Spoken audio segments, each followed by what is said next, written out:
it's nothing new, but it's so good to see you. Hello and welcome to my channel. This is Lisa with Lisa's Faith and Budget Planning channel. I'm excited to be here today. I'm excited to get into my annual budget for 2022. This is really a great way to kind of get a good snapshot of the year, of what you hope you would like to accomplish in financial goals for the year. This is a way of tracking your expenses and how much you're actually spending, what you think you're spending, and then going back and looking at what you actually spent, as long as you're tracking throughout the year and how much income came in and all the good things. So I do have my 2021. I did close it out. I filmed it and it took me an hour and I could not post a video for an hour. It wasn't good video and good quality, so I decided I'm going to review it and then we're going to dive into the numbers for 2022. So I will flip to that in just a minute. But if you're new to my channel, welcome. I'm excited to have you here. I'm running actually a YouTube challenge for savings challenge, I should say. And if you are new to my channel, please subscribe to my channel, because if you do, for every new subscriber for myself, I will save $5. If you like this video, please give it a thumbs up. I'll save myself $1. And if you make a comment or put an emoji in the comment section below, I would love that and interact with you guys, and I'll save myself $2. At the end of January, guess what? I will total all those numbers up and we will come with what the savings would be for the YouTube challenge.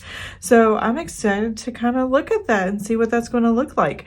The YouTube savings challenge is for me to challenge me to put money aside to buy camera for filming, because right now I'm using my phone. I've been using it for over a year. Actually, this is two different phones that I've used over the past year. This is a newer phone. And then anything else I can do to add to the channel and to my Etsy store. Now, I do have an Etsy store. It's Lisa's Faith Budget Plan, and it sells budget sheets, digital, downloadable printables, A5 cut lines for 8.5, classic happy planner, and then these 8.5 by 11. And these are in my shop. They don't say 2022. I leave them the same design in the shop, and it says annual budget, but you can use it year after year. Doesn't matter what year, and print them for yourself. And I'm super excited about that. So let's dive in. I'm going to pop these pages out. But before I do, I'm going to flip to my last year's budget sheet, and it looks like a hot mess. So forgive the scribbles and all that. I hand wrote everything, and oh, it's a hot mess. Anyways, let's look at it. Annual budget sheet for 2021. So I use the same budget pattern as far as the colors and pattern. I love this pattern, and I didn't see anything out there that like really excited me to do a different pattern. So I just kept the same pattern as last year. If I find something new, I might change it up. But for right now, I'm just keeping this. I just think it's very beautiful and perfect in its colors, and I absolutely love it. So I've had these budget sheets for a year, and I wrote down everything. And what we're going to do is we're going to pop these out. I'm going to show you up close the numbers, what the budgeted, the actuals, and where I got my information from, and what information was important to me to track. Did I track everything? No. Did I change my mind on some of the things I'm tracking? Yes. I don't want a complete picture of every penny. I want a complete picture of what's important to me and my family. And that's a majority of what was spent and brought in, but not everything. So the income is actually everything, but as far as spending, it's not everything. So I'm gonna pop these pages out and I'll be right back. Okay, I am back. So here we go. I have my notes over here, my little spreadsheet printout of the year of all these things. I have some handwritten notes for things, so I'll be showing all kinds of stuff in here. And I think I'm going to use this sheet to kind of cover things up like this if necessary, and just kind of focus in on what I want to talk about.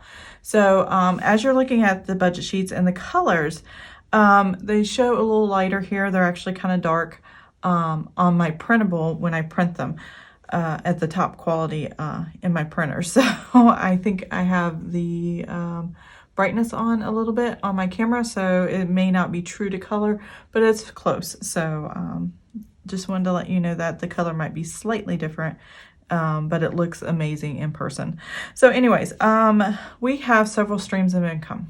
we are a retired military family, which means when my husband retired, he did the high 3 retirement, which means the last 3 years of his active duty service is what they calculate his retirement check on. He was a first class petty officer in the Navy, which is equivalent to an E6, I believe. It's been a while. We've been retired 4 years now.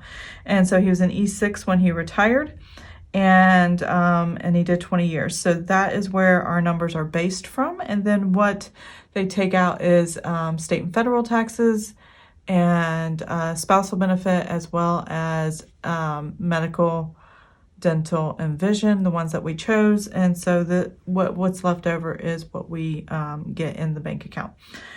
Military retirement check, there was only a $277.81 increase. I guesstimated this based on January 1st, what the cost of living adjustment was, or before the cost of living adjustment, I think, based on the numbers from the previous year. So in 2020, there was one number that we used as far as the deposit, and then I want to say I did this annual budget for 2021 before the new year, so I didn't know what the cost of living adjustment was going to be yet. And then the cost of living happened, and it only increased a couple $100 for the year. So we were very close on that, and we increased some. So that was pretty good. VA disability is also a compensation my husband gets from being active duty, depending on level of disability, and he is at 90%. Not just because he can't work or anything like that. He can work. There's mental health that they consider, which is a high percentage, that marks a high percentage because they have to make sure mental health is taken care of for the service members through the VA, and this is VA disability compensation. What else? He has a CPAP machine that'll have to be on for the rest of his life, and then his knees. Those are the main 3 medical things, as well as some other things that totaled up that 90% for him. So, and VA has its own math, so I won't get into that. But if you are retiring or about to retire or have retired, this is what they're considering. And so his VA is not taxed, so there is no state or federal that's come out. And he just gets the whole thing. So $25,595.52 was what I guesstimated from the previous year's numbers. And then he had a cost of living adjustment as well here, and that increased it by $326.64. So that was pretty good there. I was pretty close on that one. VA education. Now, I estimated high, thinking he would be taking classes every semester. Throughout 2021, he did not. He took the summer off. So that dropped that a couple of thousand. So that was less, $2,086.32 less, which was fine. We didn't care either way, because the VA education benefits, as long as the family does not need it for something specific, such as, we need maintenance on the car, or an emergency happened, or the kids need something, or I shouldn't say kids, our sons need something who are adults, then my husband gets that money. So he puts it into a prepaid card, and he gets to spend it however he wants. That way it doesn't interrupt or interfere with our bank account, with our deposits, and where everything comes in and everything flows out. We use one checking account for everything, and then a couple savings accounts to kind of distribute where the savings go to. Let's see. The next thing we have is salary and overtime. So this number here, $59,007.91, is the salary. That is my husband's salary for the year last year. And that's the take-home pay, not the gross. Gross is anything, it is what you get paid before your taxes are taken out, before state, federal, before Roth is taken out, before anything is taken out, anything you have taken out, that is the gross pay. The net pay, and I think of net as catching a net, catching some, if you're fishing or whatever, you use a net to get the fish out of the water, or you're like in the circus, the net that catches the trapeze artist. The net is what catches everything that falls into your bank account as a deposit. That is your cash flow to pay for the rest of your living expenses. So this is net. This is our take-home pay. It was $59,000, and I do not include overtime money here. Salary and overtime is what I put, but I don't budget for it. I never budget for overtime because I don't know what it is. I don't know when it's going to be. And with COVID last year in 2020 and 2021, I didn't know what overtime was going to look like. So I didn't count on it at all. But we did have some overtime, less than the previous year, actually half of what we normally had. Normally we get 24,000, we got 12,000, so we got something, and we're very thankful for that. So that was $71,714.41. That was the actual take-home net pay with the overtime, with the travel reimbursement, with the salary. And this was the difference between the two. So we had an increase of $12,706.50. And rent. So my son gets SSI money. He is autistic. He has not found a job, cannot support himself. So he gets supplemental security income. And that supplemental security income goes directly to my son, who we do not have guardianship over. So this is one of those cases where there is no income-based understanding. So it supports him. He pays us rent, and then we take a portion of that to pay for his medical, to pay for his portion of the mortgage and utilities living in our home and groceries and all that good stuff. We have him keep $130 of it, and we take the rest. So $664 was what we charged rent last year, and that times 12 is $7,968. So nothing changed here. It does go up this year, and you'll see that coming up. We know in the beginning of the year, you don't know exactly what kind of tax refund you're going to get or any of those things. So tax refund, child tax credit, and stimulus. So these were extra monies that we didn't know. I didn't know where to put or how to calculate it in this. So I just kind of threw it in one other category, but that's what these three are. And so I didn't estimate for it. So the budget total here was $118,018.96. That was our take-home budgeted for the year, and that's how I create my annual budget. This is the low side of things. If things go well, this is the high side. So when I totaled tax refund, and I have a breakdown of that. Let me grab this real quick. So when I have, with my breakdown, make sure I got everything on screen here. The stimulus, based on my numbers, we got $7,400 for the year in stimulus income. The child tax credit for one, which was one of my sons who is under the age of 18. He's 17 and his senior year of high school, so he qualified, was $1,500. That's what he got. Tax refund was $4,200. That's something we got refunded back from the previous year's taxes. So in total, this extra money here was $13,100. So that was also added in the mix with our income. So that's where that tax refund, child tax credit, and stimulus came from. And that's why that's that number total. So $142,343.59 was our actual take home in 2021. That is the cash flow that came in. So it's $24,324.63 more than I expected. The previous years it was a little higher than this because we normally got more overtime, but not this year. Now the next year coming up, and I don't know how to budget for this year, so we'll be talking through that. Don't know how long we're going to keep this job that we have right now that includes overtime. So things will be changing. We'll talk about that later. So this first section that I'm showing here and just revealing just this first part is our home section that I wanted to track. So our mortgage, our homeowners insurance, and property tax escrow. So these are the numbers that I thought we would be spending, and this is what we actually spent. So we spent $283.40 44 cents more than I thought. Virginia Natural Gas, I estimated $74 too low. Dominion Energy, I was $73 too low. But my city utilities was $231 higher than I thought.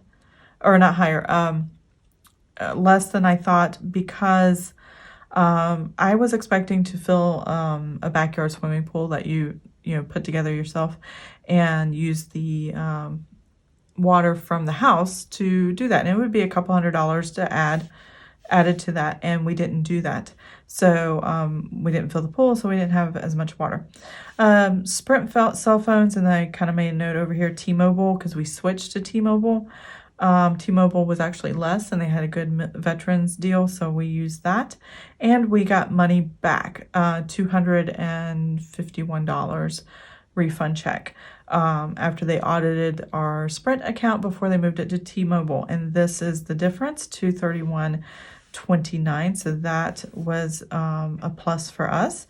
And then we were only $2.96 off on what I thought we would pay for Vivint. Just the fees changed a little bit, just by a few pennies, and that's what accumulated over the year. So there's that. I did not track registration or state inspection. I thought I would, but I didn't. It didn't really make sense to do so. And then ABC Healthcare, I didn't track very well, which is my husband's CPAP supplies. And he has a new company this year, so I don't really care. What was important was my son's medical insurance. It stayed the same exactly as I expected it. The auto insurance did go up a little bit, so we're $77 higher than what I thought we were going to be. And then my life insurance premiums stayed the same. They don't go up or down. They're exactly right where they're at. So those stayed the same, which was good. Let me get the other page here. Everything I use is like a 2-page budget sheet because I have a lot of stuff I want written down. Here we go. So let's go ahead and compartmentalize this one too. Whoops, and get it on camera. Here we go. So this is the subscription section. Now moving forward, I just lumped that all in one section, but I went ahead and checked these and see if there were much differences. There weren't many differences. Amazon Music, it was 12 cents less than I thought. Sling went up in price, and so we spent $24 more than I thought we were going to. And then Instant Ink, I spent a little more there, printing printables and doing things and projects and stuff. So $48.80, and everything else kind of stayed the same. So my subscriptions didn't go up much, and that's pretty good. One of my subscriptions I actually have is a sinking fund because I pay it annually, and sinking funds for me are annual expenses. And that Disney Plus was the only subscription that went up significantly by $10. So it went from $69.99 to $79.99 through the Roku. Let's see, I didn't track these. And then, here's something really important to track. So I think we did pretty good this year. Grocery household. Let me see if I can get this to kind of straighten. There we go. So I have grocery household, restaurants, miscellaneous, and gasoline. These are my weekly check-ins. This is what we spend and what I budget for in our spending. So I put $12,400, and I was very close on that. So I think I'll keep that number again for the upcoming year because of inflation. We're going to need that amount at a minimum for grocery and household. So I mean food that you eat, as well as household supplies, cleaning supplies, toiletries, just stuff for the house. Now, I'm not talking home maintenance, I'm not talking home decor, I'm not talking any of that, just stuff for the house. So we were really close on that. So I'm really excited about that, but we did keep it under, so that is really good.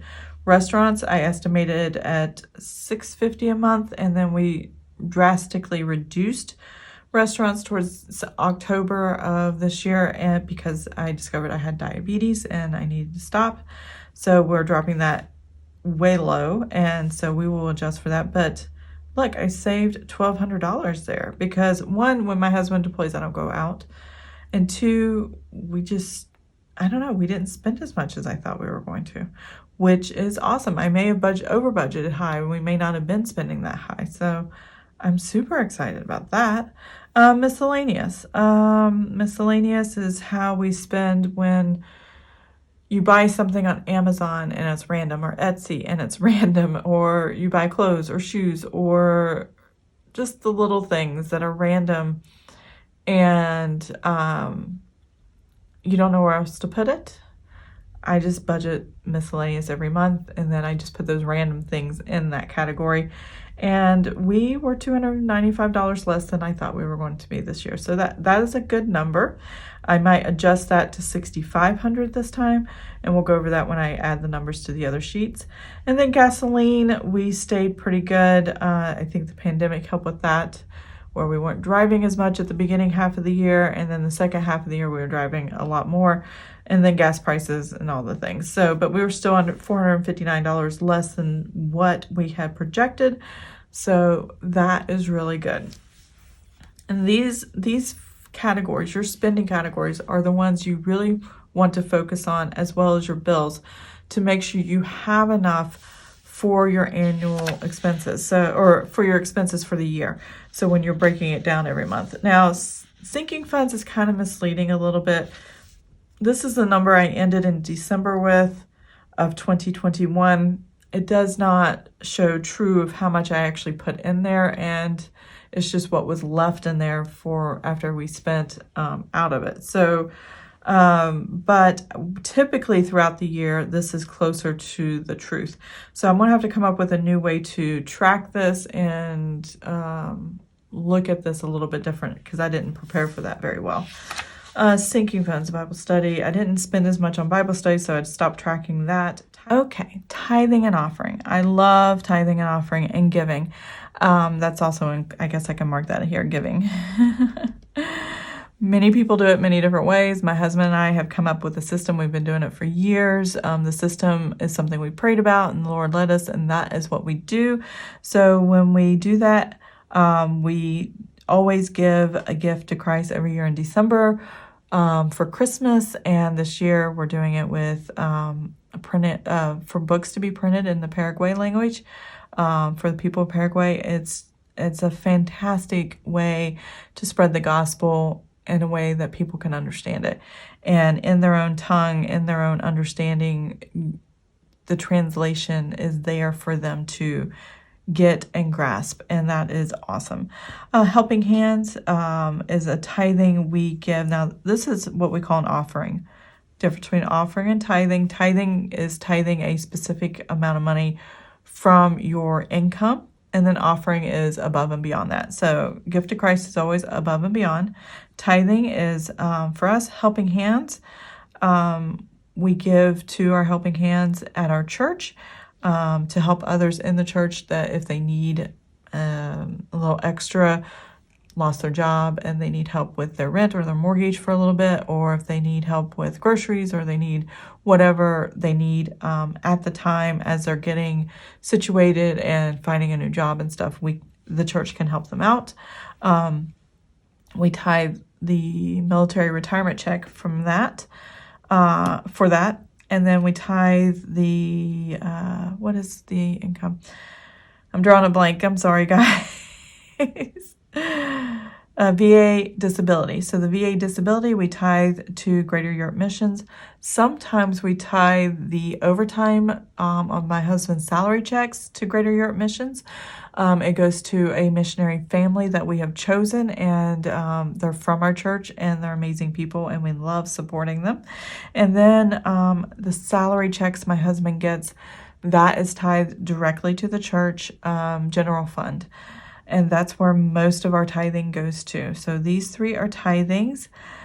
This is an offering. My husband has a cousin who sells, basically her company is called The Leaky Mama, and she sells lactation cookies to help mamas who are nursing babies and struggling with lactation and need to be able to feed their babies through nursing them. And we just love love this girl and what she does. And every year we give her some money to do a giveaway. And so that's our giving. And she does a giveaway and gives away cookies for those that deserve and in need and all that stuff. So that's really cool. And then every year we do Walk for Life. It's just part of the Crisis Pregnancy Center, and Walk for Life is very important to us, and especially for women who are struggling and find themselves in a situation where they're pregnant and they want to keep their baby and they want help in that situation. And I love being able to have an organization that will support a mom that would want that, and the families around them, whether the father or the family, her parents or his parents. It gives them tools and opportunities to see things not as a panic-stricken way, but in a way to break down barriers and go, here's a plan. Let's help you out. Let's try this out and see how we can set up yourself for success with this new child coming. So I absolutely love that program. So those are the areas that we give. Those are what's important to us. And that is how much we gave, $14,202.26. I do have to mention the Greater Europe Mission. We pay the 3%, processing fee. So not every penny of this goes to the missionaries. Part of it goes to processing using the debit card, and it's just the way it works. But most of that goes to 97% of that goes to the missionaries. So that's pretty awesome. But that is where our tithing and offering and giving goes. And that's what we spent. So here is the final numbers. This is where the money went this year for the most part. If you take a look, let me find my sheet here. Here is the total actual income. And here's the actual, let me see if I can get them side by side here. Actual expenses totaled up. And then this is what we actually kind of had left over, I guess you would say. And that would make sense to me because some of this was spent in other ways that I don't have listed on here. This isn't a true account, and that's not what the goal was for me as far as where did every penny go. I wanted to know here in this information the main things that I knew minimum that we would be spending on bills and expenses. And that is what this was about. Now my next one.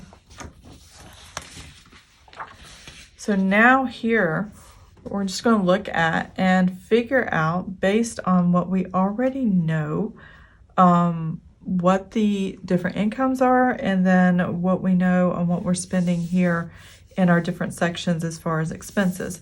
So what I'm going to do is I'm going to go ahead and fill the numbers in, and then we'll go back and do the math and take a look at what we're going to be spending.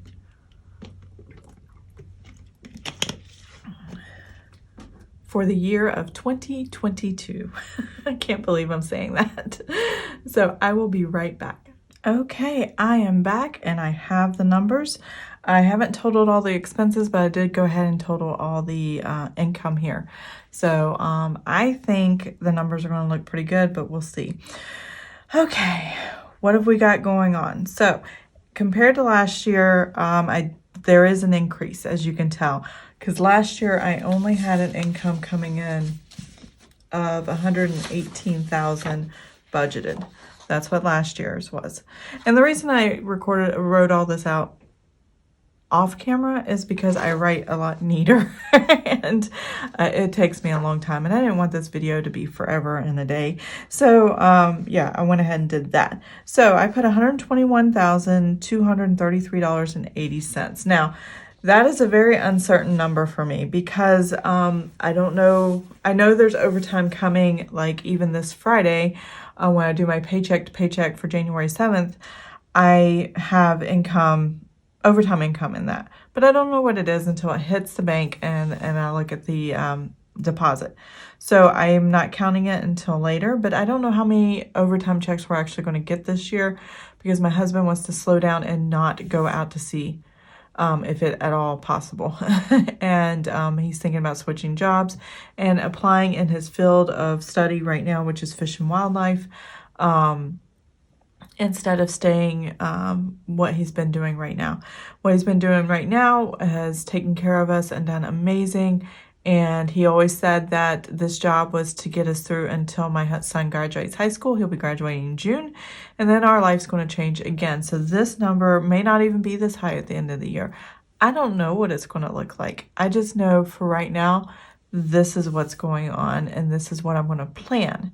Now, midway through the year, I can make changes. I can redo the sheet. It's not a big deal.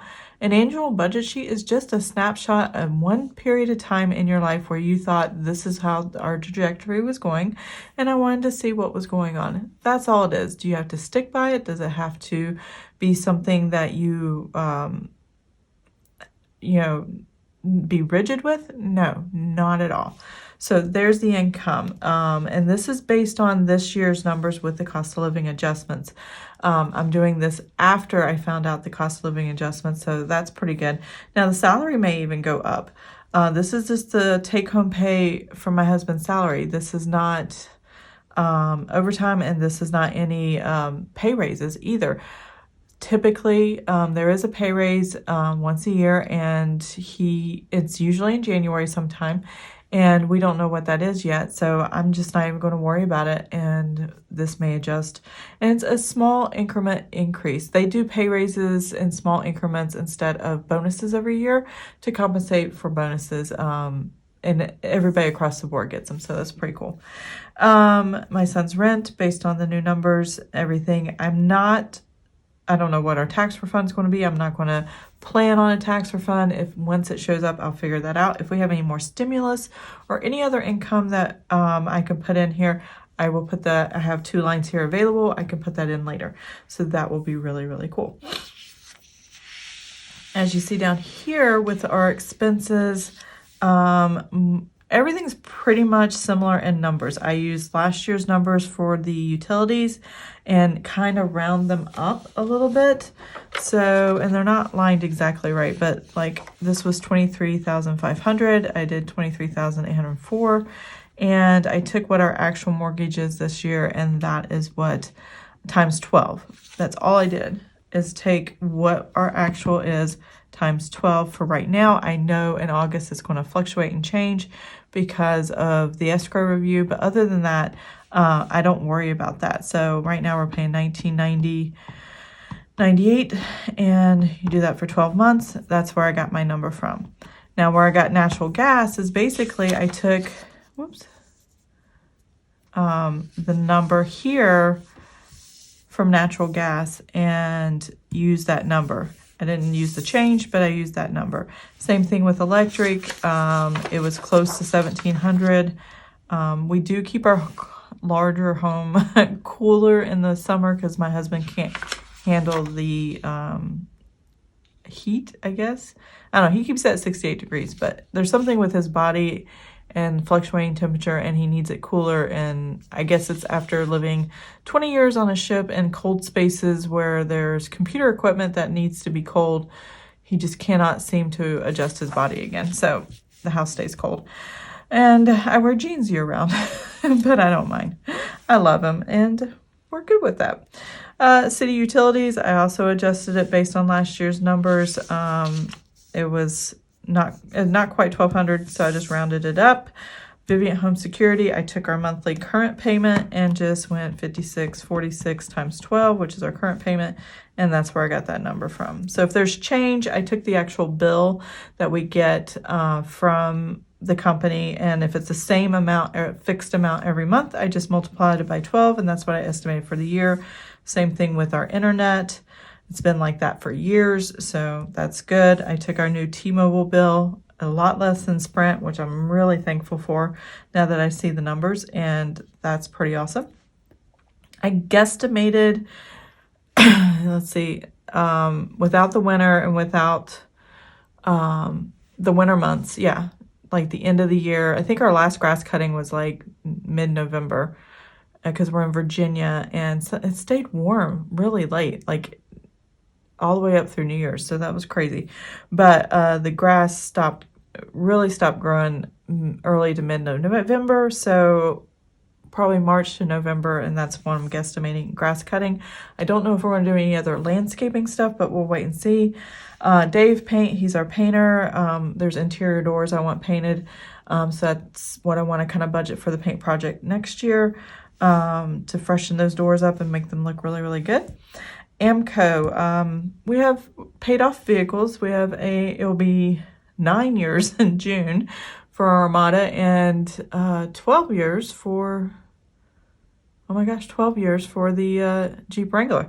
So, and I'm actually kind of getting this tug that we might want to trade the Wrangler in for, or not trade it in, but start looking for a truck for my husband and have the Jeep as a tinker fix-up car. He loves to work on cars. He grew up doing that, so yeah, he misses it. So, but anyways, they're paid off and they need maintenance. So I'm hoping not more than a couple thousand. This doesn't include oil changes. That's something I usually take out of Miscellaneous. It's random. It's, whenever we need it, the money's there. I don't have to have a specific category for it. But if we take the vehicles in for major work, tune-ups and stuff, that's kind of where I want the budget to be. Hopefully it won't be more than that, but we'll see. Auto insurance, that's based on the actual number that we're paying right now. 32, well, let's do it this way. 1468.08 divided by 12. Yeah, that's the monthly payment right there. So that's all it is. I took the monthly payment, multiplied by 12, and that is what the annual budget's going to be. Life insurance, same thing. Eric Medical, I don't know how much he's going to be spending in medical supplies for a CPAP machine, but I'm guessing about $400 this year. I actually want to track it, so that's going to be important. Humana Health, that's going to be my son's health insurance. The value I get out of an annual budget is to kind of see, am I spending way too much in the year for an entire year of a certain product or certain service? And when I think of Humana Health, and it's pretty high as far as premiums and stuff like that for our son, but we have military free treatment facilities we can go to. He gets medication from the pharmacy, which we don't pay for, and there's no copays when we go to the doctor. So as far as I'm concerned, we're still in that military mindset mode, and it's worth paying the expense. And it comes out of his money that he pays us in the rent. So it's not like we're losing money or paying out of pocket for it. Innate Chiropractic, I pay $200. So my sessions can be, if you divide 12 sessions, let's see, it's $200 divided by 12. They run about $16.66 a session. Or you get 4 free sessions, basically is how it's advertised. And because they're $25 a piece. And so, and that is a good deal to me. And I think $1,200 for the year, 1,200 divided by 200 would give me 6 12-week sessions. So that's times 12. That's 72 sessions this year. So if I need to go in and get throughout the year, me and my husband, and this includes my husband too, because friends and family can use it and come in and use something I've already prepaid for, and get an adjustment as well. So 72 adjustments for the year, I think is good. Safe to say that we could probably do, and between me and my husband. And I usually go twice a week, to be honest with you. I haven't been lately because of travel and COVID and all that stuff, but hopefully when things start getting more routine, I'll start going back to the chiropractor. But I've been feeling okay, so I'm not too worried about it. But I will always kind of need them because I have bone spurs in my lumbar region and just twisted in my back. It's not pretty. It's just not good. Visa subscriptions, $2,700. So I have subscriptions put on my Visa card, and then I just pay the Visa card off every month. I also put hotels when we're traveling, so it doesn't have to go on our debit card. And I also have to put, or I don't have to, but I prefer to put certain purchases on there that I buy over the internet, and just to make it safe and stuff like that. So I did not include those purchases. I only included the subscriptions of what I thought we would be spending. So if you take $2,700 divided by 12, I was estimating $225 a month. And that's where that number came from. The next thing I have, really quick, is this one. Get it on the screen, right? And these are guesstimates on other spending areas. So we have here sinking funds. I took, let's see, what number did I use? 50, 70, 12. Okay, currently I'm putting $422.50 away into the sinking funds monthly. And that is the minimum I should be putting in based on the sinking funds I currently have. Unless I add another sinking fund, this is what the baseline actually will be every month. So this is what the budget will look like. Now, next I have savings tracker, and I put 0 there. I just want to put the actual amount I save for the year. You know, emergency fund savings and things like that. I want to know what that looks like. I don't want to guess what and budget what I'm going to save, because it always depends on overtime money, and it always depends on other factors that we hadn't count for. So I don't want to budget for it. I just want to track it later in the year. So that's why I have that there as a placeholder. Home improvements, I'm kind of guessing about $3,000 this year. If my husband does find a job and we do decide to sell our house, there are going to be home improvements that we need to do. So I'm not funding this. I'm just telling myself this is a potential thing. So let's see if the annual overall arching what you think is coming in can handle a $3,000 hit. And that's why I have that there. Vacation, I do want to squirrel away $5,000 and go on vacation after my son graduates high school, and because he is our youngest, and after this there is no more public school for us, and it's going to be glorious. Oh my gosh, I feel like I've been part of public school since I was 5 years old and never walked away, and it's just glorious that they're done. So I'm ready to move on. So that is that section. Tithing and offering, helping hands, Greater Europe Mission, Hopewell. Just like I told you before, these are the numbers. $200 a month is what we do helping hands. $231.75. $225 of that is what goes to the missionary. The rest of it goes to processing fee, and we pay the processing fee. But that is what we would pay for the year minimum. Sometimes we do more based on overtime. Sometimes it goes to the church. Sometimes it goes to the missionaries. Sometimes it goes to helping hands. It's whatever the Lord leads us to, that's what we're going to do. So I added here the 26 weeks. We typically tithe salary check at $310 times 26 weeks. And then I added $100 for the gift to Christ, and then I added $100 for the walk for life, and that is where I got my number from. So there's that. And then Hopewell this year is divided by $113. It was $110 before, but it's $3 increase this year. So that's 10 visits for the year is what I'm kind of planning on.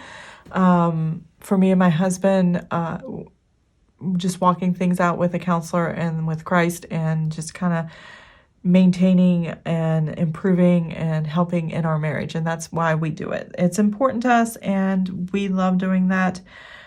We've seen a lot of growth and a lot of changes, and I highly recommend it if you need help to get help. Christian counseling or not, get the help that you need. I prefer Christian counseling, especially if you're already a faith-based person.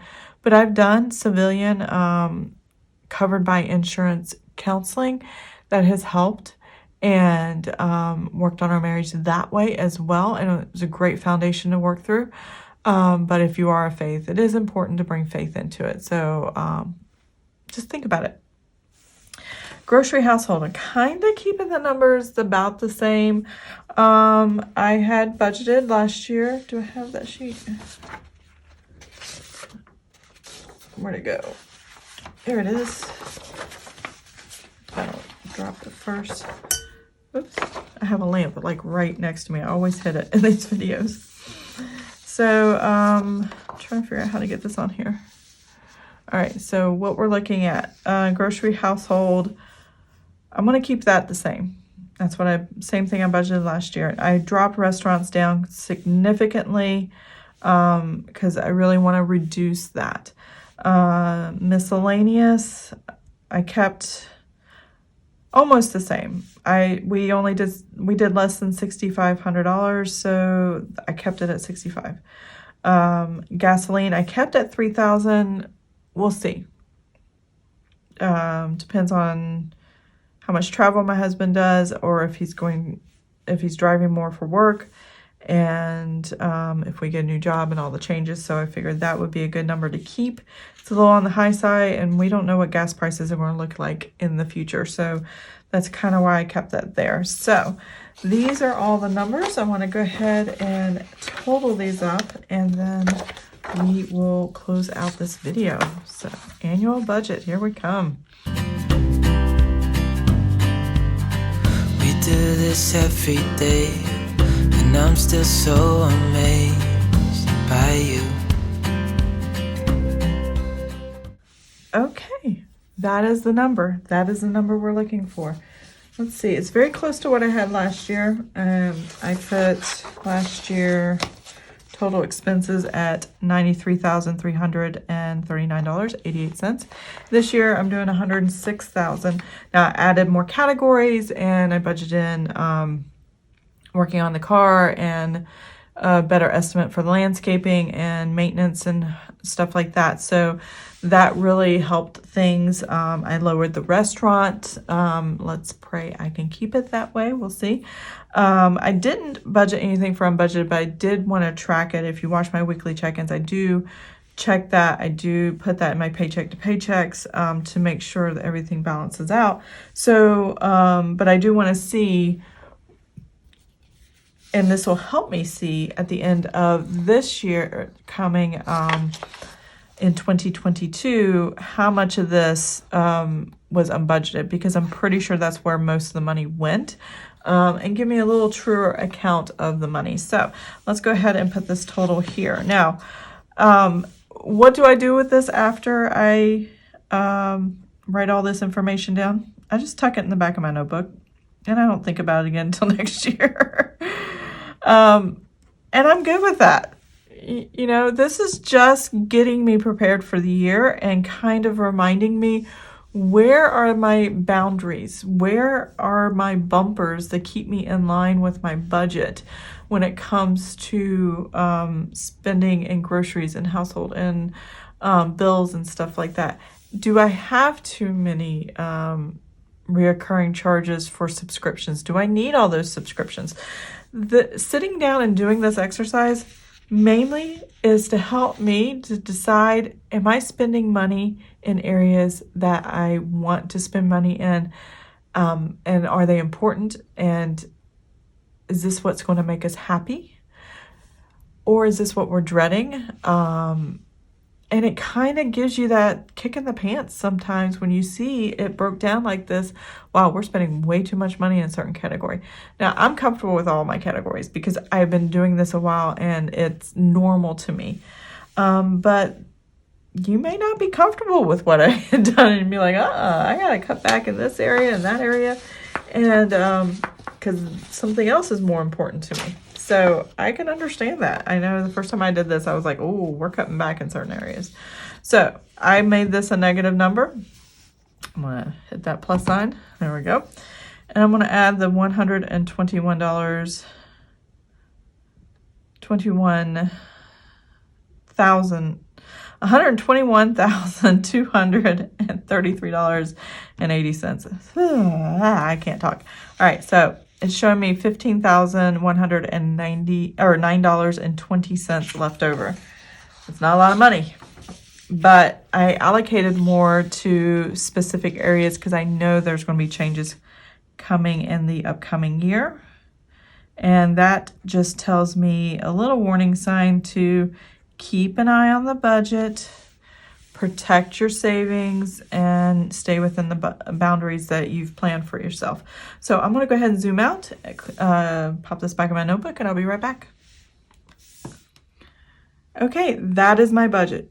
Annual budget 2022, I have written down, not set in stone, but an erasable pen. That just means that this is flexible. That just means that this is just giving you a snapshot of one day in your life, one moment in time where you were thinking through what your budget looked like, where your finances are, and where you think they're going. Is it going to change? Yes. Is mine going to change? Yes. As you can see in the previous one, I didn't track as many things as I probably should have, and I don't know exactly everything, but I do have a good idea in certain categories, in certain areas that were very important, such as spending categories and home categories and medical and income, what the year looked like. It's a good snapshot to see what you thought the year would look like and how it actually turned out, and it could give you a better rhythm of what you are actually spending to plan better for the next year. Because I increased certain things like natural gas and electric and city utilities and adjusted them compared to this year, it would make more sense. So I'm excited for the new year to come. I probably won't look at this for a long time. It'll be another year, but I'm glad I did it. I'm glad I have this set up. So I hope you enjoyed this video. If you did, please give it a thumbs up. And if you want to see more of my videos, please subscribe to my channel. And I will see you guys next time. Have an amazing and blessed day and new year. And if you have questions or comments, put them down below. I would love to answer them. And I'll talk to you guys next time. Bye. So hold me tight through the night.